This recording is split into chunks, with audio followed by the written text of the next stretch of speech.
주 성분이 바뀌어서 최근 허가가 취소된 관절염 세포 치료제 인보사. 물론 주 성분이 다른 걸 알고도 허가를 신청한 제약사도 문제지만 이걸 제대로 검증하지 못한 식약처에 대한 비난도 가라앉지 않고 있습니다.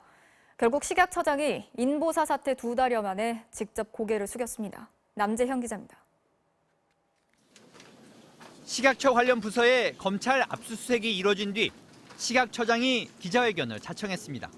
이의경 처장은 인보사 허가 당시 식약처의 과오를 인정하며 고개를 숙였습니다. 인보사 판매 중지 명령이 내려진 지 66일 만입니다.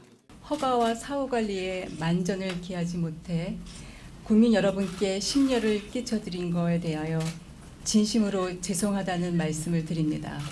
하지만 검찰의 압수수색이 이루어지고 내부자 책임론을 비롯한 비판 여론이 거세지자 마지못해 사과를 한 게 아니냐는 지적도 나오고 있습니다. 또 사과는 했지만 허가 당시 심의 결과가 2달 만에 반대에서 찬성으로 뒤집혔다는 의혹에 대해선 절차대로 심사를 한 것일 뿐 문제는 없다는 입장을 고수하고 있습니다. 성분이 다른 걸 확인하지 못한 채 허가를 내준 담당 직원들에 대한 감사나 징계에 대해서도 식약처는 검찰 수사 뒤로 유보했습니다.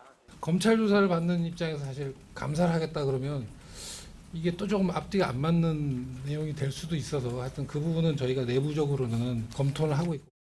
이 처장은 438개 병원에서 인보사를 투여받은 3,000명의 환자에 대한 15년 장기 추적 방안과 부작용 환자가 확인될 경우 보상 대책까지 코오롱 생명과학 측과 협의하겠다고 밝혔습니다. 하지만 인보사 투여 병원 중 폐업을 한 병원이나 해외에 거주하고 있는 일부 환자들을 어떻게 추적할 것이냐는 질문에 대해선 식약처는 뚜렷한 답변을 내놓지 못했습니다. 이에 대해 한국소비자단체협의회는 수사가 제대로 진행되려면 피해자 규모가 특정돼야 한다며 국가적 차원에서 투약 환자 전체에 대한 명단과 정보를 확보해야 한다고 주장했습니다. MBC 뉴스 남지현입니다.